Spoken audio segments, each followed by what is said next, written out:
So that was filmed during COVID, like at. Yeah, and literally the day we finished filming, the day after, we got put into lockdown.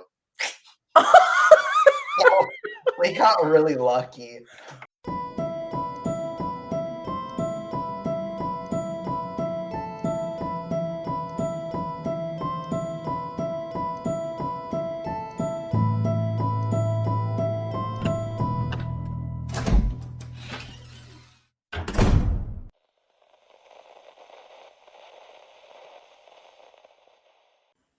I just got the next version of this where I'm paying for it. It took me a little bit to get used to it. I never did that step yet, but it's probably better that way.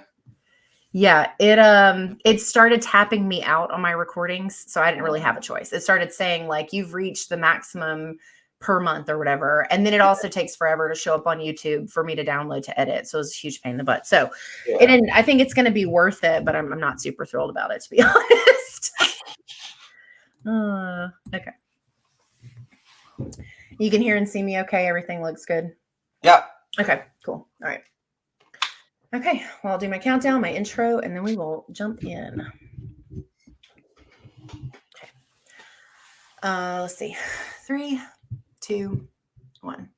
Hey, what's up, everybody? Welcome back to Voices from the Mausoleum. In today's episode, I have Steven DeRock with me, a filmmaker that I connected with on Instagram that has done a short that I thoroughly enjoyed, and I invited him to come talk about his experience as a filmmaker, and he agreed. So that's how we got here.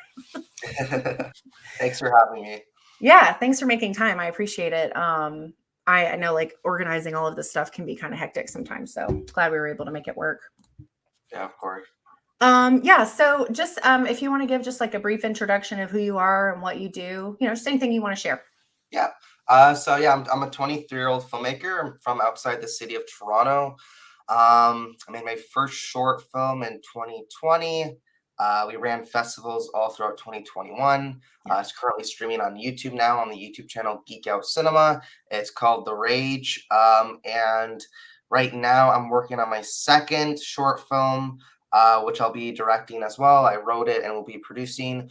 And it's a home invasion slasher titled Murder, Madness, and Mayhem. We're currently just raising funds through Indiegogo and planning on shooting in October. Besides that, I've been just doing little things like helping other productions out with social media marketing. Sorry, I can't talk. Social media marketing. And I'm also associate producer on Dylan's New Nightmare, which is currently in the works. Miko Hughes is going to be returning as Dylan. So that's exciting. And we have Dave McCrae that's going to be playing Freddy Krueger. So I'm curious to see how that's going to pan out. I know they're currently scheduling some filming. Everything got pushed on the side due to COVID. So they're trying to make everything work, and that way they can get filming starting. Yeah, that's cool. I when I watched The Rage, which everything for Steven will be linked in the description for this episode. The Indiegogo link, the link to The Rage, all of his social information, like all that stuff's going to be put in the description so you can find him. When I had no idea you were so young. Which is a huge compliment. Like I mean that as a compliment, because when I watched your intro video for your Indiegogo, I was like, 23, that's wow. Like, that's impressive. Yeah, so I just have I have a few for anybody that hasn't seen my previous filmmaker or artist interviews. I have a couple of kind of generic things that I ask, and then we'll kind of dive a little bit more into like your specific projects and things that you've done.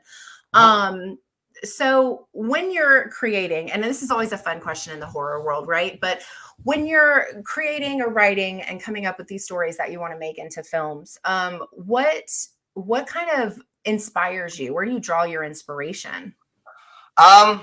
It's actually a good question. Creating an idea for a movie is always challenging, especially trying to think of something new. Oh, yeah. Obviously, I think a lot of filmmakers grasp a lot of ideas from other filmmakers from their previous projects. Yeah. with this film I'm trying to make was actually an opening scene for a feature film I was working on.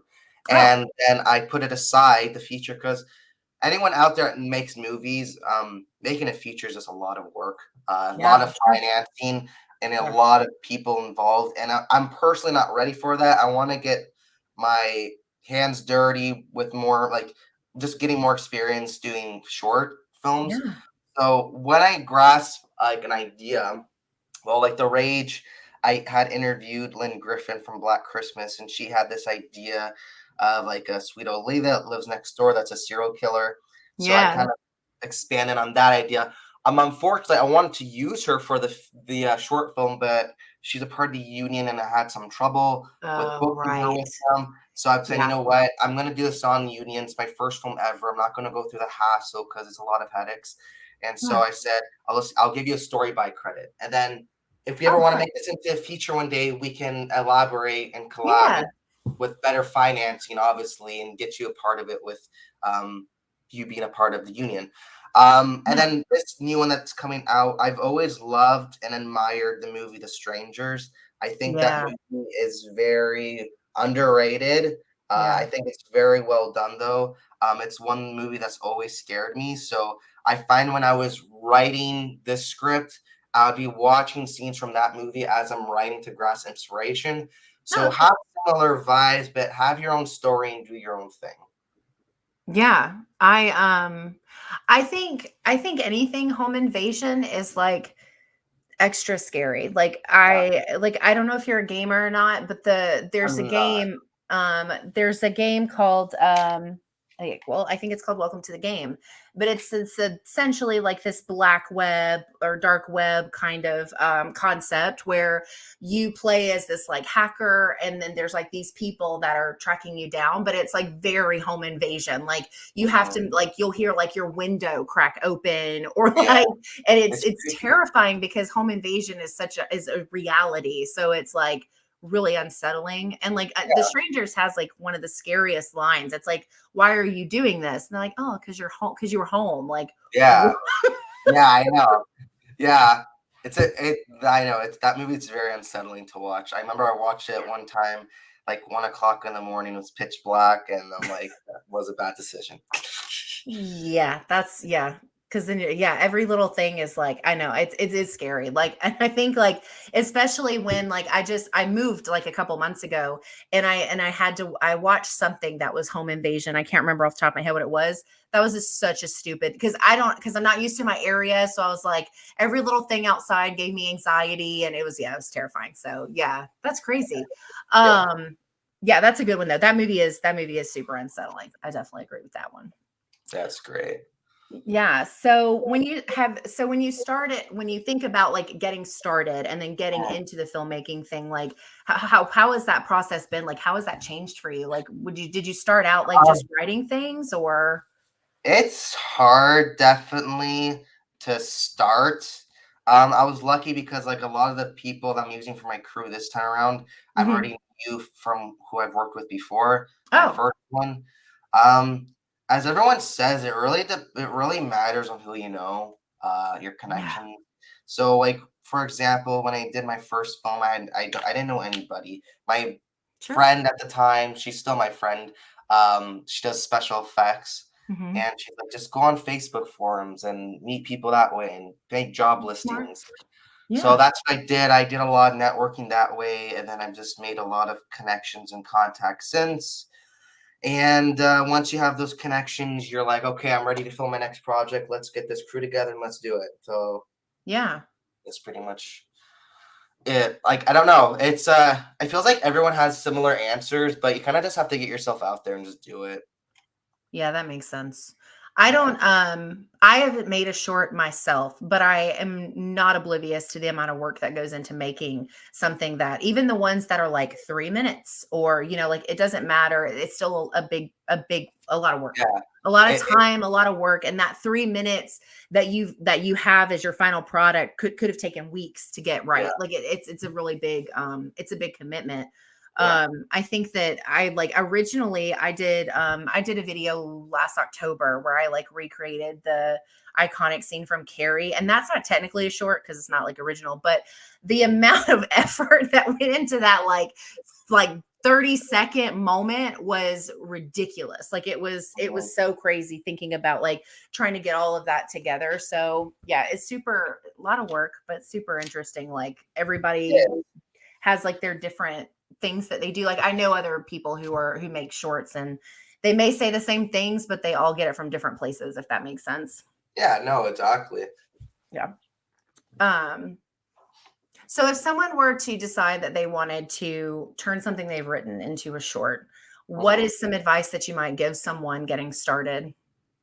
Well, I'm still trying to figure that out personally for like making a feature. But for what I know now, if you want to just dabble into film and make a short, Yeah. uh, go on local forums. Maybe like go to your local theater. Um, I don't know. I use Mandy Crew. I think it's Okay. just called Mandy, like Mandy.com. It's Oh. a website for hiring crew and hiring actors. Oh. So you find a Okay. bunch of people on that platform. Okay. I think it's Canada and US um, Oh, okay. that it covers. Yeah. But just honestly, just talk to people. Like, I mean, I work retail and I have people that come in sometime that work in film. So it's like you just never know who you're gonna meet and bump into and talk to. So just That's true. don't like the thing is too, I'm a social person. I try to be.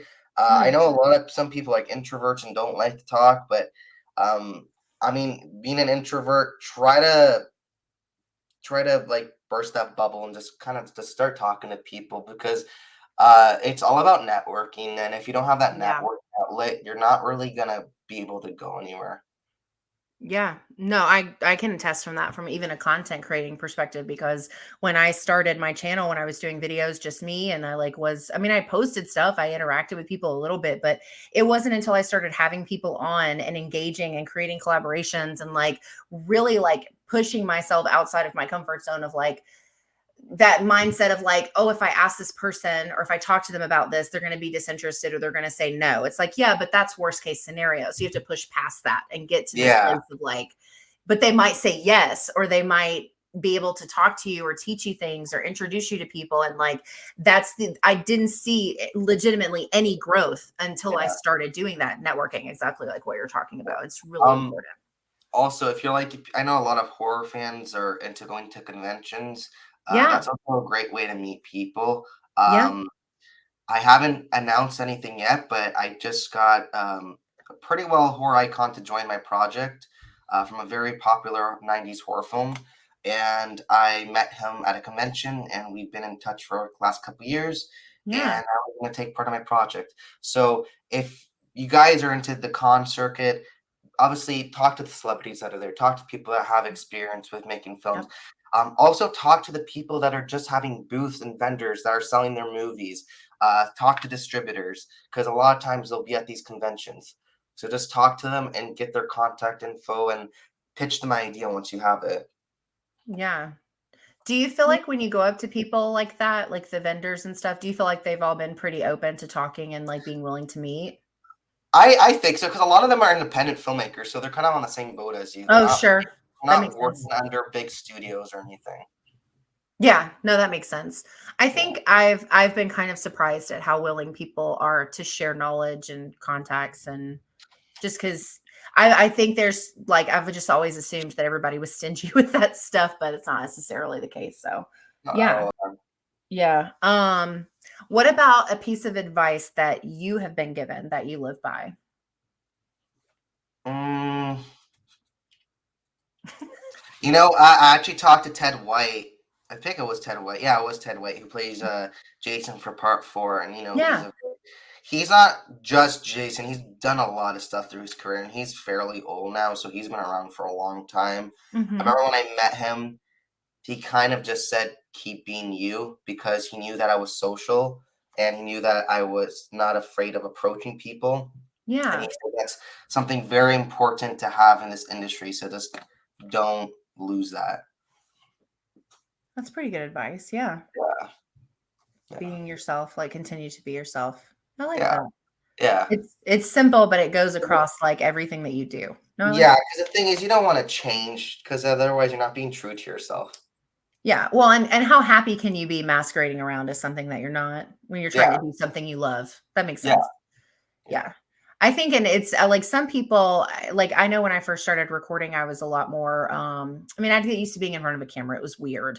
yeah, And then it got even more weird when I started doing interviews and talking to people that actually were willing to talk to me. That was weird too. But then I kind of reached like every video I was getting ready to do with another person I didn't know, I felt sick because I was so nervous. And yeah. now like a lot of that isn't there. Like I just I'm looking forward to it. Sure. I'm excited. I'm anxious to do it, to have the conversation. But it took me a while to get comfortable being myself because I was like worried about what I would say or do or whatever. And it just got to be a lot more fun and a lot easier once I just like kind of It like, feels like that's how I was when I started. yeah. Because I used to do a lot of interviews with like celebrities. When I first Oh, started, I remember being I wasn't comfortable at first, but then you kind of just build, I guess, your self trust, and then you kind yeah. of try to be more laid back because you will get anxiety sometimes or just overthink stuff. Yeah. No, it's true. You have to Yeah, build it up. Sometimes it takes time. But then there's some people who just like do it and it's like, piece of cake. yeah, I know. That's not me. It took me a little while to get used. Like if you go back and watch like the very first thing I ever did, it's very like fumbly and like awkward and I strange and yeah. I actually put a lot of my interviews like on like unlisted or I think like private. I'm like I'll keep the ones that I'm really proud of and I'll just push away the rest for now. And then I like remaster and like trim them down or something, which I Yeah. haven't had time to do yet. I can see that. I think, and then I think sometimes I've gotten to a place where I'm like almost too comfortable. I've definitely had a video that I did not that long ago where I said something that I was like, that's embarrassing. But I mean, I left it because I mean, it's sense of humility. It's funny. People thought it was Yeah, funny. It was fine, but it's just one of those, it just goes to show you like how far you can go from being like not willing to like even like stray from the script to being just mhm, like saying, shit that you thought you'd never say on exactly. camera. Just like, well, that happened. So, yeah. No, that's really good advice. I like that. Being yourself and just staying true to that. I like that. That's good advice. Yeah. Simple but good. Yeah. Yeah, so I just had a couple of things I wanted to kind of talk about with your projects. The first one being, The Rage, which is the first one I saw. I can't remember, maybe you'll remember. I can't remember who it was that sent me your link thing. Uh Steven from the Horse Squad. That's it. Thank you. Yeah. So Yeah, because I had put out a thing on Twitter about looking for filmmakers because I wanted to kind of branch out on my interview styles and like get yeah. other things besides like authors. And, I wanted to kind of branch out and do some filmmaking stuff. And yeah, that's right. He messaged me and sent me your stuff.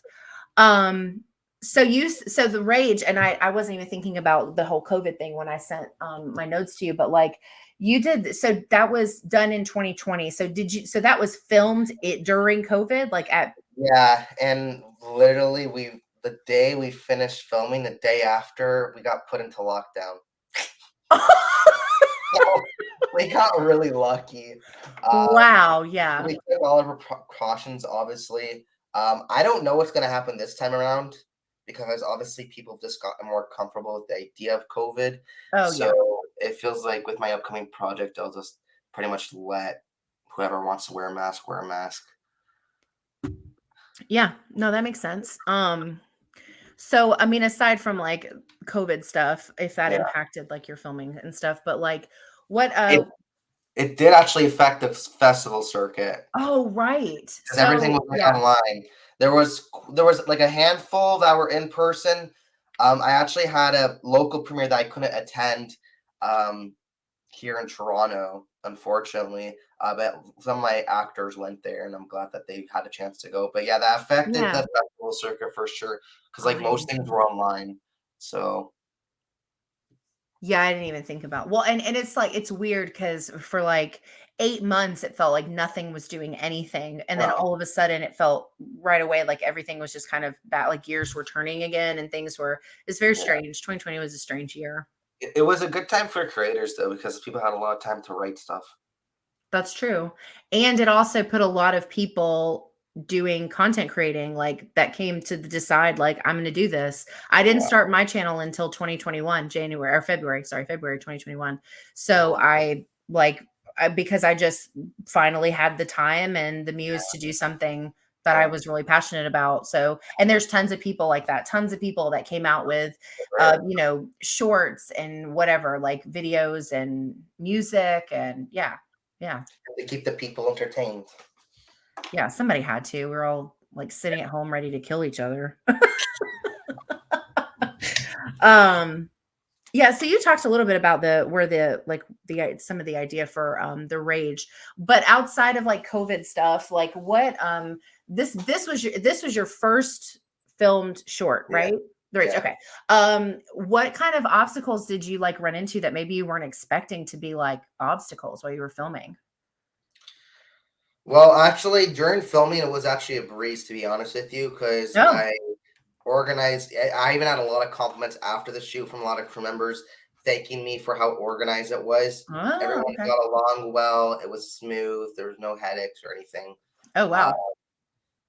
there's just a lot of headaches before. I think there's always a lot of headaches in pure pre-production, just Sure. because there's a lot going on. A lot of you have to schedule and organize.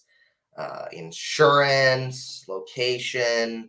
Those are probably the two hardest things, to be honest with you. Finding location and getting your Location. insurance, because insurance isn't cheap all the time, but you also just want to have it just to save your butt. Yeah, just in case. Yeah. Yeah, yeah. So the location that you did this, the house that this takes place in, that was like you had to find that? That didn't belong to somebody that worked. Oh. Yeah, yeah. So I literally just went door to door, be like, "Hey, I want to film a movie. Can you guys?" What? Yeah. And the house that we shot the interiors at, the couple that own it actually always do like a Halloween display every year. So I'm like, okay, I'm sure they love horror movies. So I'm Oh, like, yeah. hey, do you guys want to like? Would you guys be interested in having a horror film shot here? Got an email from the husband later that night saying, yeah, my wife would love that. Oh my Uh, God, that's so we cool. talked to them more. And then so we shot the exteriors and interiors at different locations. So Oh, okay. the interiors was shot at a house uh, that does the Halloween decorations, but the Yeah. other house we found kind of last minute Okay. because we were actually lucky to get it, and it actually happened to be someone that my sister knew because they took drama classes with their daughter. So it was this little, and it was close together. So we could actually walk to each location. Oh, that's good. Um, Yeah. but we just shot the exteriors there for one day, and just did all the rest at the interiors. But one obstacle I actually did come across was I think the week of Uh-huh. my set decorator dropped out, so I was stuck doing all of it. Oh no. Yeah, so that sucked, but honestly, I actually saved money. I didn't really end up needing her anyways. Uh, so that was definitely an obstacle. Yeah. What's funny? Film days, like filming a movie is always long days. I think we did 10 to 12 hours every day. Yeah. Um, I don't know if it was a little longer, but I was Mhm. always scared for that because I've never done that long with days before, but they go by so fast. Oh, I So imagine. Yeah. it wasn't that big of a stress. But no, I'm glad. I'm glad I'm working with a lot of the same people on this upcoming project. Yeah. Just goes to show that we all got along and worked well together. Yeah, I imagine that chemistry is like super important. Yeah, no, it is because if you're not comfortable with people you're working with, you're really screwed. Yeah. Well, yeah, because it goes deeper than just being able to trust somebody. You also have to have like, and I think anytime you're talking about creative things and you're talking about different people working together on said creative things, like yeah, there has to be a certain level of chemistry there for sure. That makes Yeah, sense. Because otherwise there's going to be a lot of like bumping heads. I've definitely worked creatively with people that I bumped heads with. Like it just happens because everybody's got their own like ways of looking at stuff or whatever. and So the thing is too, like I won't even lie, this upcoming project, there's been a lot of hassles with this one too. I yeah. just had an actor, a side actor, which wasn't really a big deal, but he just backed out of the project yesterday. I'm like, okay, no worries, I'll accept your decision. I'm like, we still have our final, well, I don't want to say final girl, but like our main girl, I should say. We still have our Yeah. main girl that's going to carry on the show. I literally just did a rewrite this morning. I'm adding Okay. in one of extra character and cutting a couple out. So I'm just trying to say is that when you're making a movie, don't expect everything to go smoothly because it's not. You're always going to Yeah. have crew or cast members drop out unexpectedly. It just is the art of the nature. It's going to happen.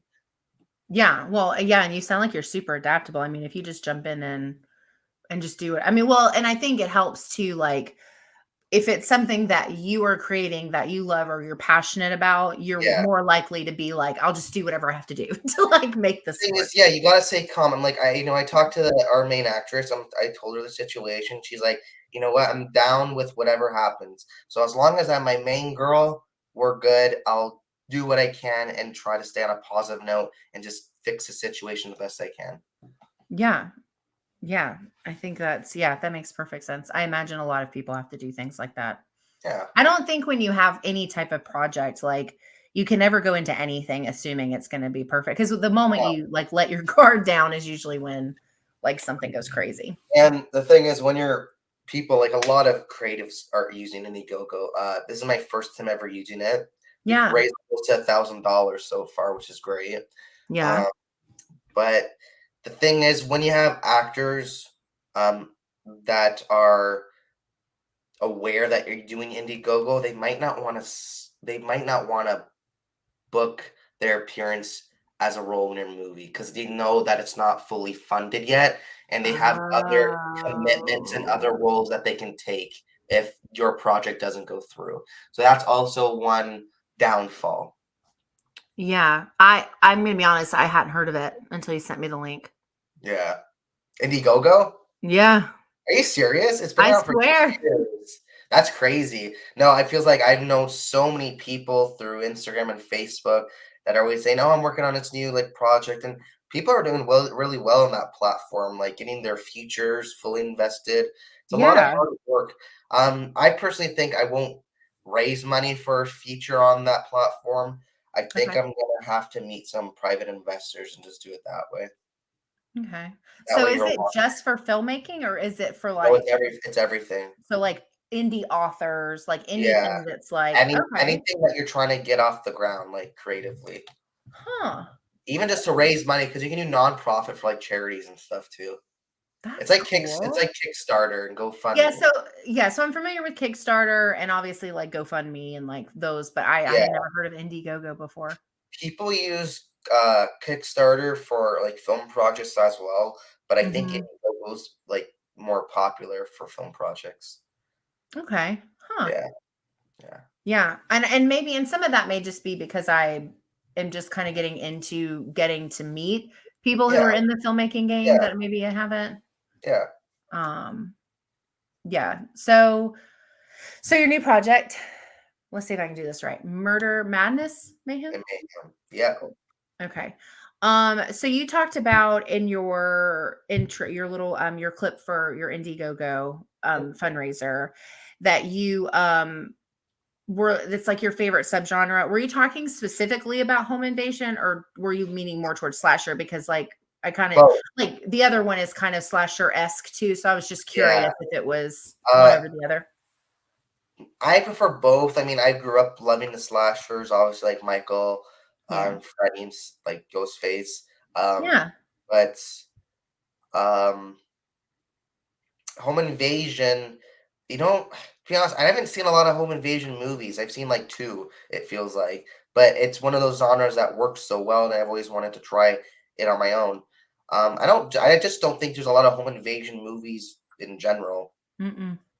Like The Strangers and like Your Next are like the only two that come to mind. Have you seen Hush? Yes, and that one, that was a good I actually Hush have is a like a different, like, that's so good. I actually yeah. have, like, a 12 by 18 signed by Kate Siegel right here. Oh my God. That's awesome. I love her. Yeah, That was a surprise. So I had seen that one show up on Netflix like 100 times.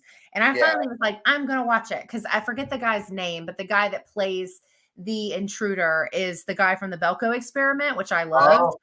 Oh, I didn't realize that was him. Yeah. That's crazy. Yeah. Yeah, I He's like the that. main guy from the Belko Experiment. I love him. Yeah, And yeah, Hush was a pleasant surprise. I just and kind of threw it on and I ended up really loving it. It's a great movie, and obviously Mike Flanagan directed it and wrote it, and that's his Yeah. wife. And Yeah. Mike Flanagan's one of the best upcoming horror directors and writers out there right now. I think he's Yeah. just done so much. Yeah. But I remember that movie. I think I watched an interview with him, and he said that it was kind of like a passion project. They didn't shoot it with a big budget or anything, and you can kind of tell it wasn't. It was very simple, It but was it's so simple, effective.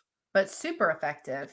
Well, yeah, because of for anyone who hasn't seen Hush, I won't ruin too much here, but yeah, so she plays a deaf woman.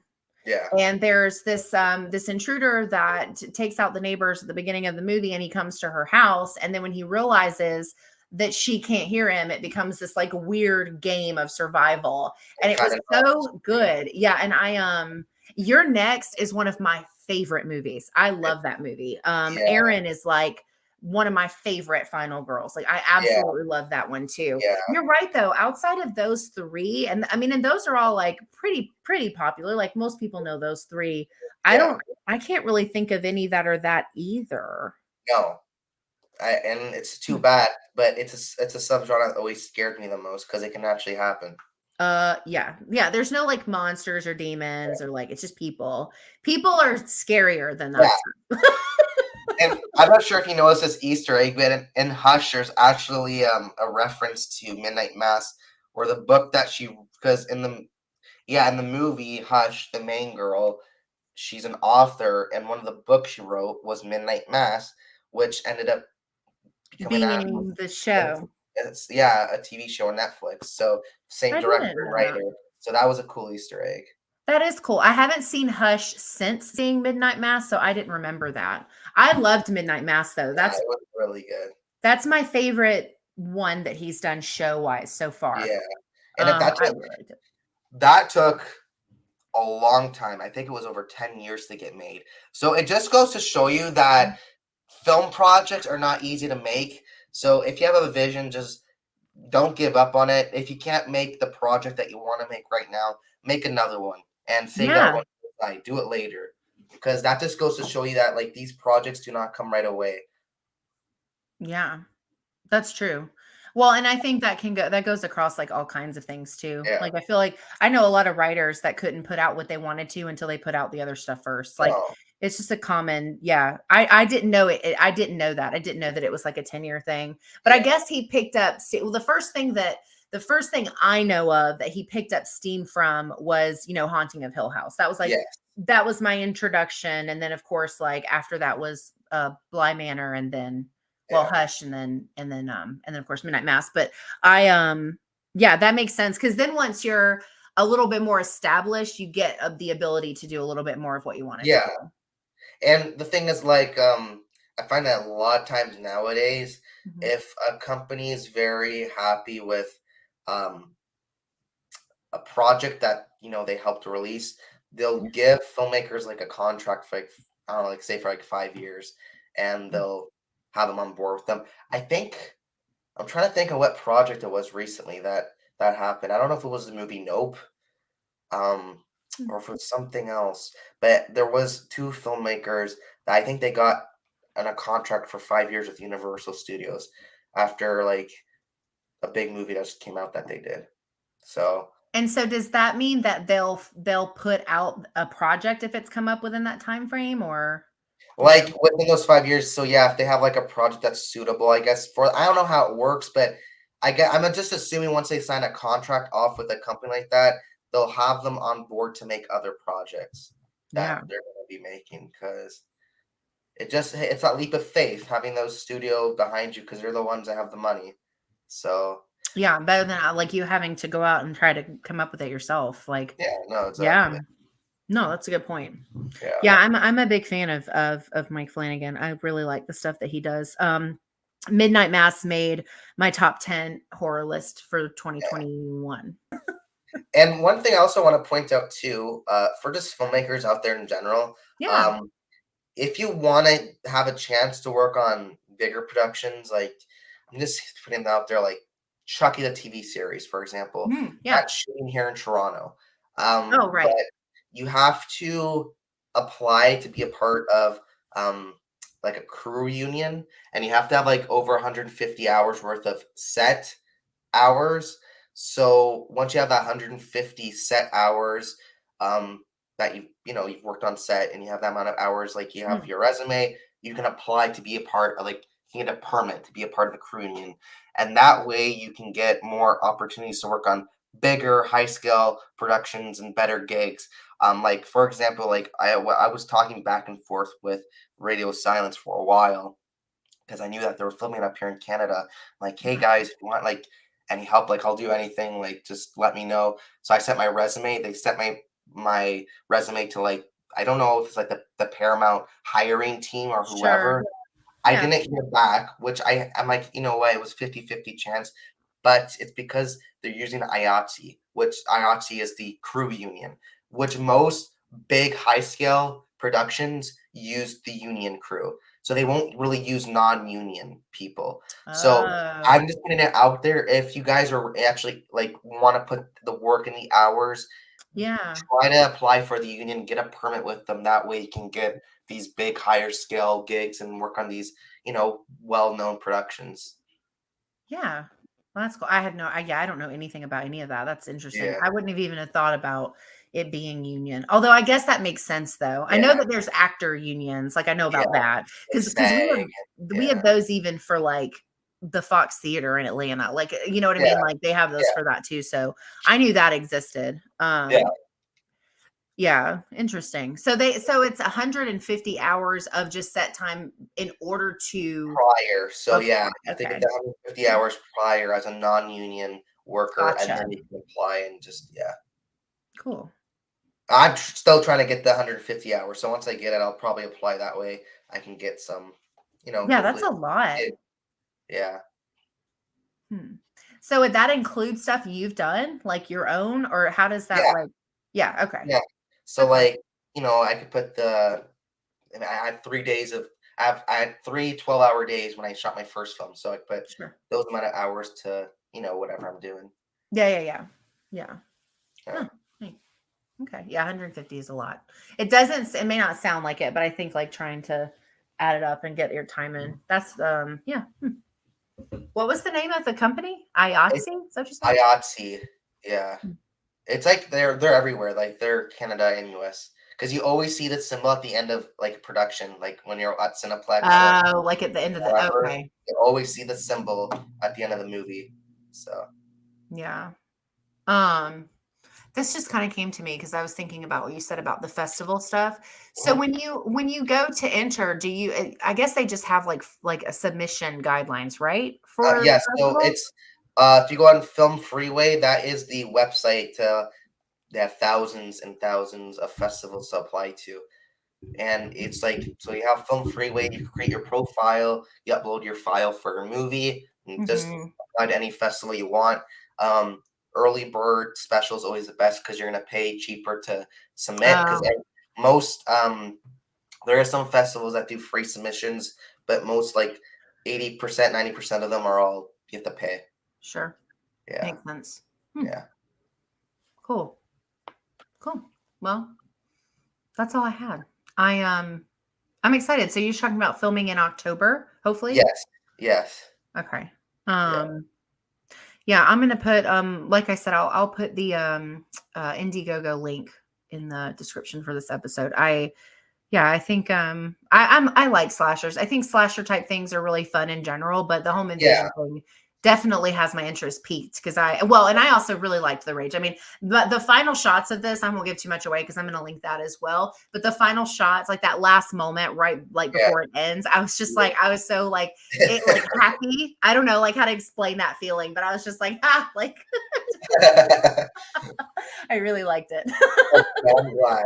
And this one, it was actually I had it at 7 pages, and now it got cut to 6. I might Okay. try to extend it to a bit to 7, just because I had to cut some things out. But Yeah. this script is literally it starts like on page 1. Like it just the tension builds very quickly.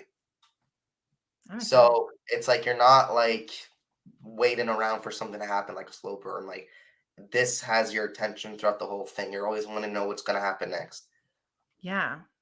That's awesome. I'm excited. I guess after you've filmed either some or all, I guess are you going to do like a teaser trailer like once you get Yes. yeah. So once we film it this October, we're gonna sit down in the editing room and get something edited Together. for Okay. Halloween. Oh, perfect. So yeah, Okay. so like some type of like little teaser clip, something just to tease Something it. to get people Yeah, excited. Yeah. yeah, Yeah, yeah, that's a great idea. Yeah, yeah. well, I'll definitely share that when you get it ready. Perfect. Well, cool. That's all I really had. Thank you for talking to me about filmmaking and your projects. I really did like The Rage. I'm really excited about your new project. So good luck, like Thank you. getting everything Thank you. together. Everyone, please donate. We need your help. Yes, yes. Go to the Indiegogo link and donate. I feel like every little bit is going to help. So Yes, it is. Like please. you just have to remember on how much money, like how many like avenues there is to get covered for making a movie. Like I just want to give you guys an idea. Like you have to pay your actors, you have to pay your crew, have to pay for your equipment, have to pay for your location, have to pay for food, have to pay for transportation, have to pay for like insurance. There's just a lot of stuff involved, and Yeah. just everything donated. Just I want you guys to know is really gonna help a lot. Yeah.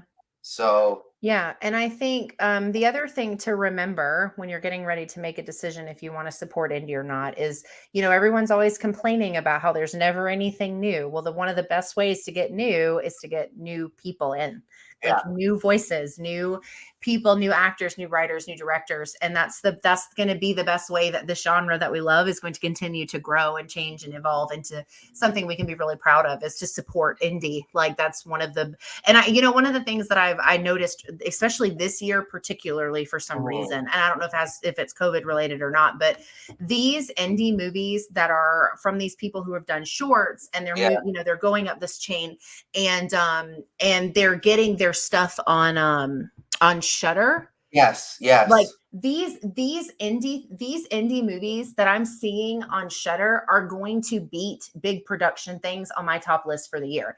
And it's like the only way to do that is to continue to help support these indie creators get to this level where they can share it with a bigger audience. So if exactly, you're contemplating why you should do it, those are all my reasons that you should. exactly. And one thing to point out too, I know indie filmmaking is always a hit and miss because you're always gonna be like, is it gonna be like cheesy? Is it gonna look bad? Is it gonna sound bad? Is it gonna be acted poorly? Sure. I just want to assure you that we have a fantastic cinematographer that we used last time on the Rage, Yeah. and we won like a cinematography award last time because everything just was so beautifully shot. And Yep. I want to ensure you guys that it's gonna be beautifully shot and it's Yeah. gonna be nice to watch. You guys, it won't feel like you're watching an indie film that's Mhm. low budget. It'll feel like you guys are watching like a high budget production, and I want you Yeah. guys to know that. So Yeah. Yeah, and I think if you need further like motivation, you yeah, should watch The Rage, and I yeah, think that will kind of put a lot of that to ease because that I would first of all, I would have never guessed that you were only 23. I would have never guessed that that was the first time that you filmed, that you did a short. Like I would have yeah, never thought that. I've seen a lot of first yeah. horror shorts because I really like shorts. They're a lot of fun. They're these quick little like things, and it just goes to show how creative people can be in a very short amount of time. And this does not feel The Rage did not feel that way to me at all. So I agree. I think it was wonderfully shot. Everything seemed to come together really well. I really liked it a lot. So if you need further convincing, click that link and go watch that one. I think that'll kind of put some of that stuff to ease. Yeah, for sure. Yeah. Appreciate that. Cool. Yeah. Well, thank you again for coming. I really appreciate making the time. Again, I'm going to put everything, all of Steven's information, all the links we talked about, they're going to be in the description below. So make sure you check those out. Go follow him on Instagram, check out The Rage, and go donate to Indiegogo so he can make his next project his dream. Thank you guys so much. Thank Yeah. you. Thank you. Have a good rest of your day. You too. Take care. Thanks. Bye. Yeah. So that was my filmmaker conversation with Steven DeRock. I am blown away. When I first messaged him, I did not know he was only 23. That's awesome. Like I have a very strong feeling that even after this project is done, he's going to continue to do things in film that are going to be really great. I do highly recommend you checking out his Indiegogo page. I'm a big supporter of indie. I support indie authors all the time. All of my books for my book club, I have a book club, is indie authors. I try, and it's, I like big budget stuff too. I went and saw Scream 5. I go and see these new, higher budget things. I went and saw Nope, saw Black Phone, all these things. But at the core of horror, one of the things that I love is seeing these new stories, these new faces, these new names. And there's something to be said for supporting indie. So yeah, definitely do that and go watch The Rage. Again, that link will be below as well. I think if you're a fan of horror, you'll like it. If you're a fan of horror shorts, you'll like it. If you're a fan of slashers, you'll like it. So definitely go watch it. Thank you guys so much for hanging out with us. Have a good rest of your week. Enjoy your weekend, and I will see you in the next one.